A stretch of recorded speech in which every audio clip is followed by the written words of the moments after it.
1985年の夏、日本、大阪市内の公営プールで起きた出来事だ。8歳の少年が水面の下で静かに意識を失っていった。周囲の子供たちは笑い声を上げ、水しぶきを立てていた。誰も気づかなかった。少年が沈んでいくその瞬間に引き上げられるまで、およそ3分間、少年の脳には酸素が届かなかった。医師たちは蘇生処置を施した。奇跡的に少年は息を吹き返した。しかしその後、少年は何も覚えていないと言い続けた。水に落ちた瞬間から目を覚ます瞬間まで、記憶は完全に空白だった。それから40年の月日が流れた。2025年の春、48歳になったその男性は、ある夜、突然全てを思い出した。光のトンネル。柔らかく、暖かい、眩しいほどの白い光。その奥から聞こえてきた、母親の声。大丈夫よ、という言葉。確かにそこにあった。深い安らぎの感覚。脳に酸素が届いていなかった。あの3分間のことを、神経学的には、ありえないことだった。酸素のない状態で、記憶は形成されない。それが医学の常識だ。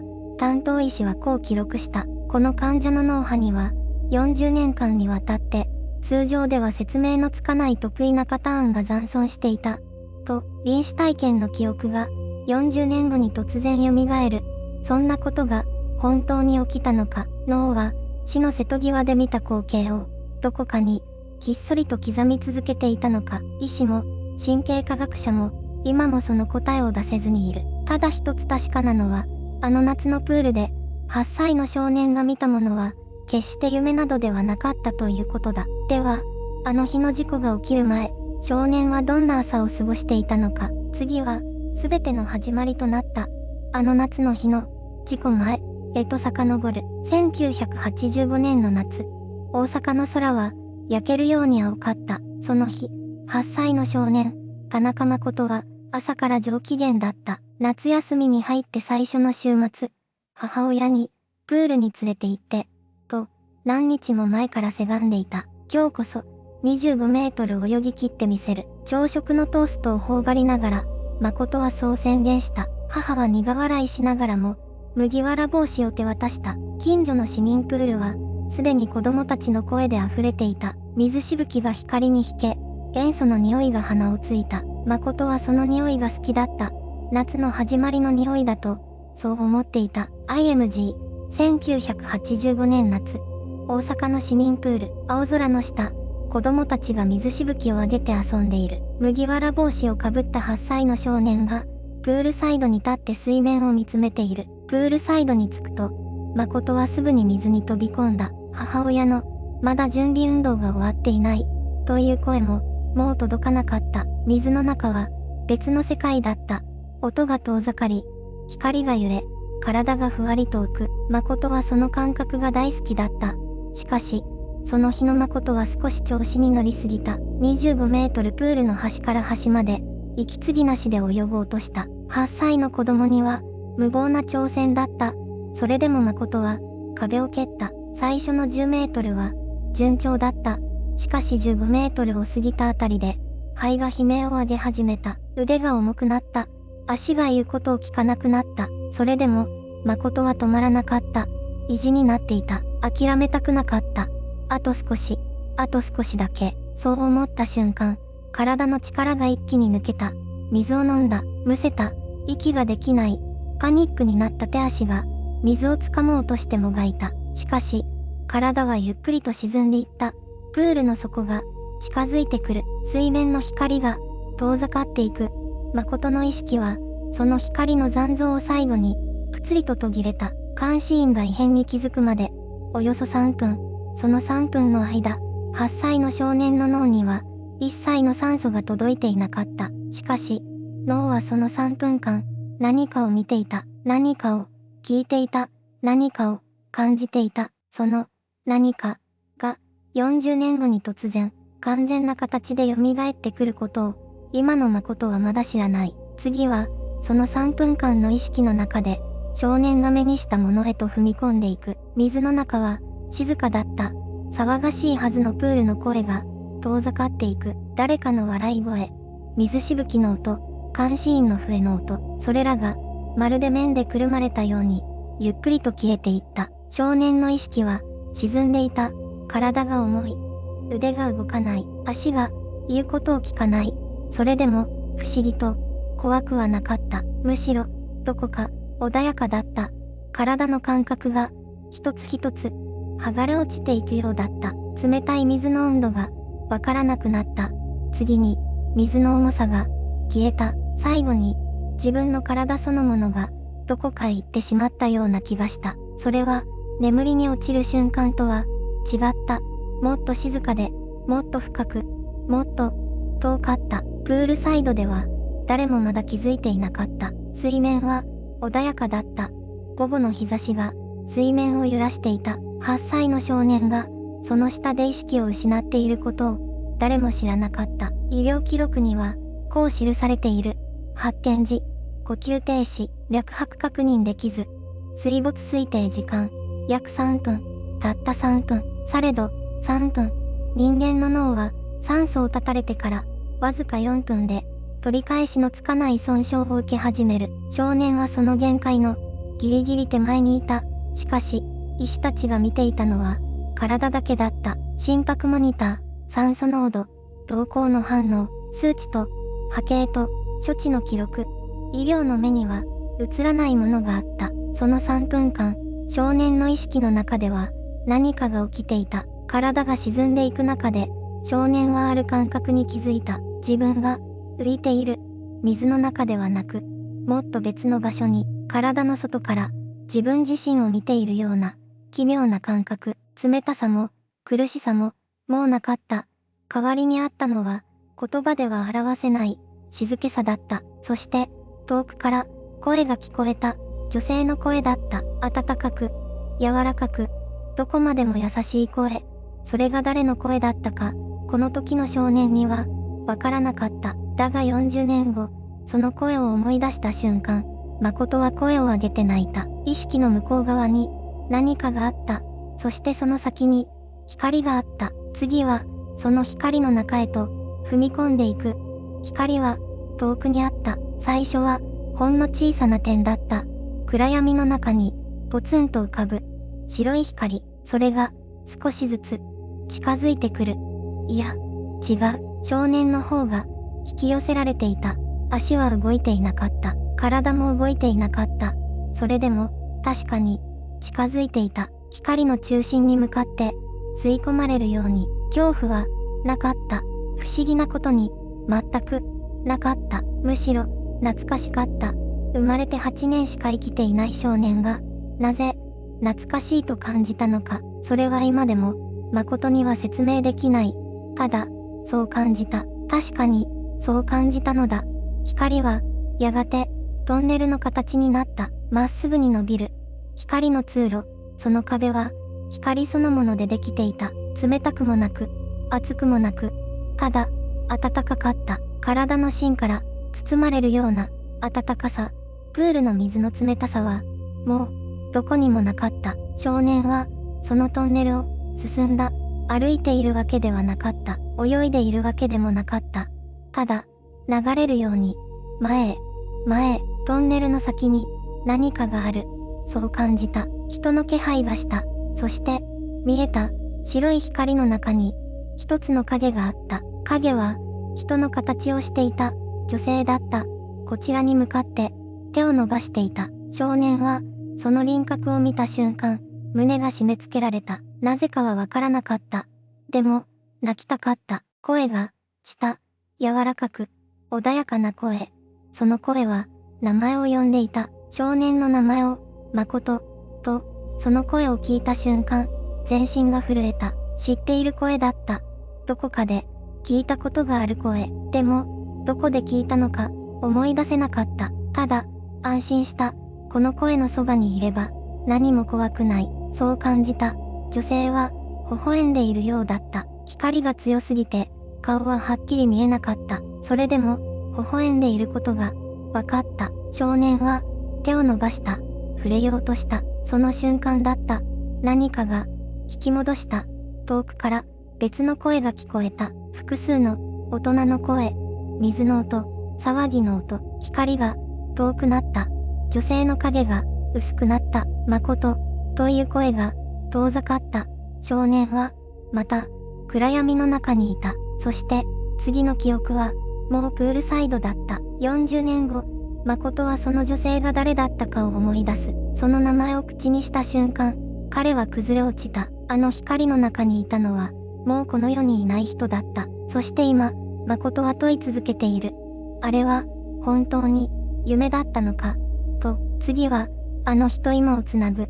最後の境界線へと踏み込む。境界線、誠は、その言葉をずっと避けてきた。40年間、あの日のことを語るとき、いつも同じところで言葉が止まった。光のトンネルを抜けた先に、何があったのか。あの女性の声が遠ざかった後、何が起きたのか。それだけが、どうしても思い出せなかった。しかし今、誠の記憶は、その先へと進んでいく。光が消えた場所に、空間があった。広さがあったのか、それとも全方向に広がっていたのか、言葉では表せない。ただ、そこには静寂があった。完全な、揺るぎない静寂だった。音がないのではなかった。音の概念そのものが、存在しない場所だった。誠は、そこに立っていた。いや、立っていたという感覚すらなかったかもしれない。ただ、そこに、あった。という感覚だけがあった。そして気づいた。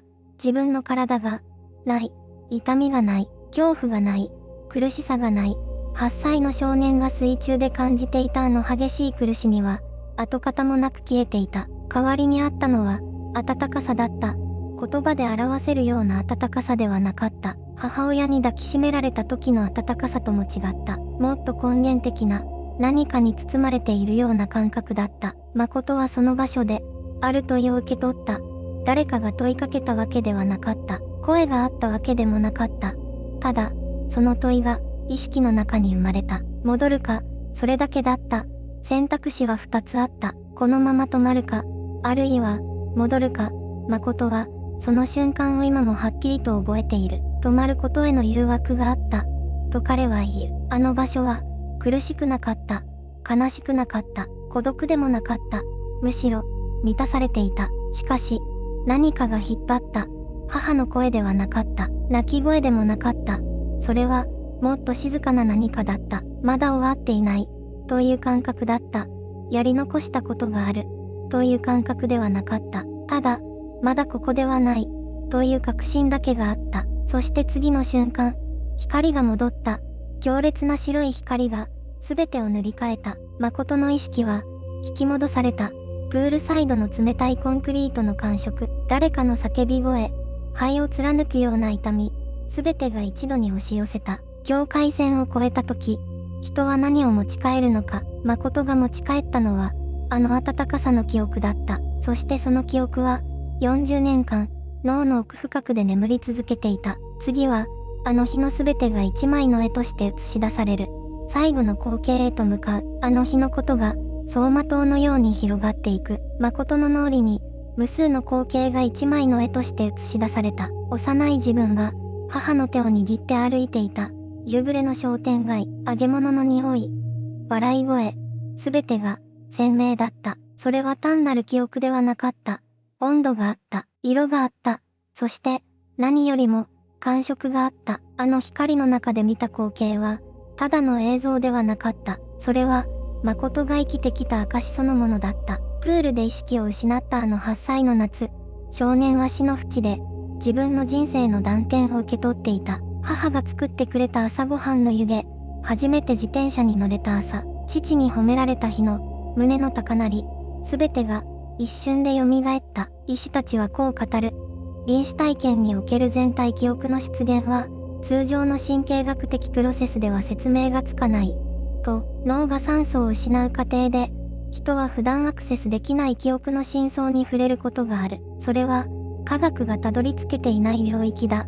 誠の脳波には、40年もの間、あの日の信号が残っていた。ある種の周波数として、消えることなく、静かに刻まれたまま、専門家たちはそれを、遅延型臨死体験の痕跡、と呼んだ。しかし誠にとって、それは言葉ではなかった。それは、生きることの意味だった。走馬灯とは、死ぬ前に見るものだと言われてきた。だが誠は知っている。それは死の映像ではなく、生の記録なのだ。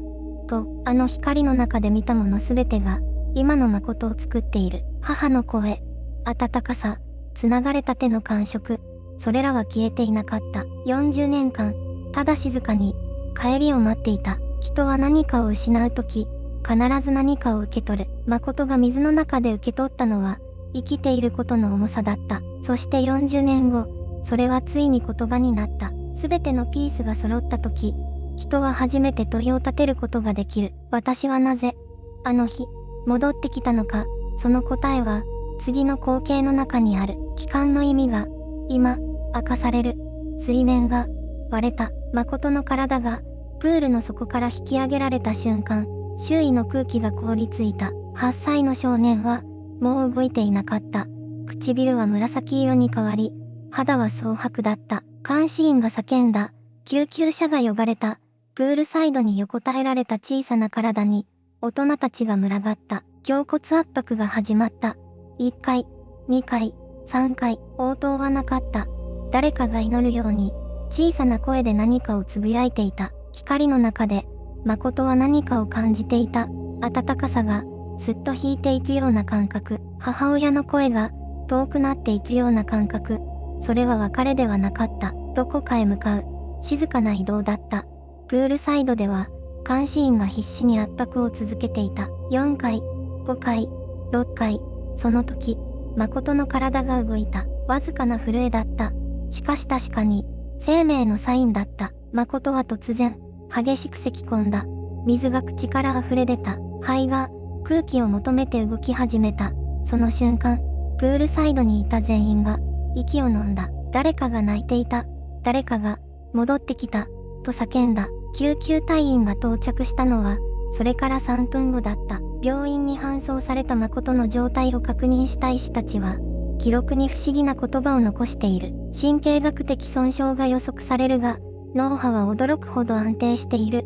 3分間、酸素なしで水の中にいた子供の脳が、なぜこれほど正常に機能しているのか。医師たちには、説明ができなかった。それから40年が経った。2026年、誠は48歳になっていた。ある朝、目を覚ました瞬間に、それは来た。夢ではなかった。記憶だった。光のトンネル、母親の声、あの温かさ、すべてが、まるで昨日のことのように、鮮明に蘇ってきた。誠は震える手でノートを取り出し、見えたものすべてを書き留めた。担当医は、その記録を見て言葉を失った。これは、40年間、脳波の中に眠っていた記憶です。医師にとっても、それは未知の領域だった。死の淵で受け取った何かが、長い時間をかけて、ようやく言葉になった。誠が水の中で経験したことは、消えていなかった。ただ静かに、語られる日を待っていた。そしてこの体験は、誠自身の生き方を、根本から変えていくことになる。誠の中で、何かが変わった。死の淵で見た光、母の声、あの温かさ、40年間、眠っていたその記憶が蘇った瞬間から、誠は元の自分には戻れなかった。変化は、静かに、しかし確かに訪れた。まず、時間の感覚が変わった。以前の誠は、常に何かに追われていた。仕事の締め切り、人間関係の摩擦、お家の不安。しかし記憶が戻ってから、その焦りが、不思議なほど薄れていった。死というものが、終わりではないかもしれない。そう感じるだけで、日々の重さが変わった。些細なことに、怒らなくなった。朝の光が、以前より美しく見えた。誰かの笑顔が、胸に深く刺さるようになった。妻が最初に気づいた。あなた、最近、穏やかになったわね。誠は笑って答えた。ようやく、急ぐのをやめられた気がする。子供たちとの関係も変わった。これまで誠は、忙しさを言い訳に、家族と過ごす時間を後回しにしてきた。しかし今は、食卓での会話を大切にするようになった。子供が話しかけてきたとき、スマートフォンを置くようになった。長男はあるとき、こう言った。お父さん、なんか、前と違う。なんか、優しくなった。その言葉を聞いて、誠は目頭が熱くなった。8歳のあの日、水の中で失いかけた命が、40年の時を経て、家族に帰ってきたような気がした。仕事への向き合い方も変わった。誠はかつて、成果と数字だけを見ていた。しかし今は、目の前にいる人を、もっとちゃんと見たいと思うようになった。同僚が疲れた顔をしていれば、声をかけた。部下が悩んでいれば、時間をかけて話を聞いた。人のために何かをすることが、これほど自然にできるようになったのは、生まれて初めてのことだった。誠自身、その変化の理由をうまく説明できない。ただ一つ、確かなことがある。水の底で見た光は、恐怖ではなかった。あれは、暖かかった。あれは、受け入れてくれていた。その感覚が、今も誠の中に生きている。しかし、この変化をどう説明すればいいのか、脳科学なのか、それとも、科学では届かない何かなのか、誠の体験は今、医学と霊性という二つの世界の境界線に立っている。科学と霊性、この二つの言葉は、長い間、対立するものとして語られてきた。しかし誠の体験は、その境界線を静かに問い直している。脳科学の観点から見れば、臨死体験にはいくつかの説明が存在する。酸素不足による脳の興奮状態、側頭葉への異常な電気的刺激、エンドルフィンの大量放出、あるいは死の直前に起きるニューロンの最後の発火。これらの理論は、光のトンネルや暖かさの感覚を脳内で生まれた幻覚として説明しようとする。医学的には、十分に筋の通った仮説だ。しかし研究者たちが誠のケースで戸惑ったのは、その記憶が40年後に突然、完全な形で蘇ったという事実だった。通常、脳への酸素供給が3分以上途絶えると、記憶の形成そのものが不可能になる。海馬は機能を失い、体験は記録されない。それが神経科学の常識だ。では、誠はなぜ覚えていたのか。一部の研究者は、意識が脳だけに宿るものではない可能性を示唆し始めている。量子脳理論と呼ばれる仮説では、意識は神経細胞の電気信号を超えた、より深い物理的基盤に根ざしているという考え方が議論されている。まだ証明には程遠い。しかし、否定もできない。一方で霊性の世界では、誠の体験は一つの証言として受け取られる。あの光は、死の向こう側に何かが存在するというサインだ。と、母の声が聞こえたのは、愛は死を超えるからだ。と、温かさを感じたのは、魂が故郷に触れたからだ。と、どちらが正しいのか、今の人類には答えを出せない。だが、誠自身はこう言う。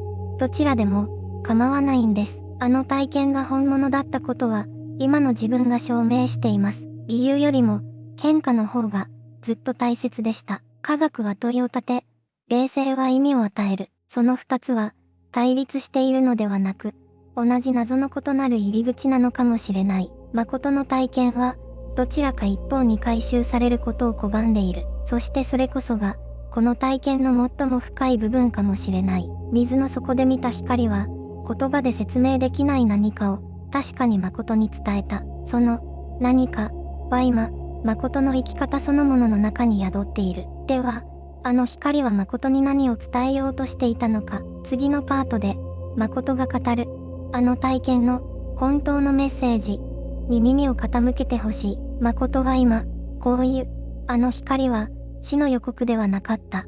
と、水の底で見た光は、終わりではなく、始まりだった。8歳の誠が見たもの、それは、生きることへの、静かな招待状だったのだと。40年間、言葉にできなかった。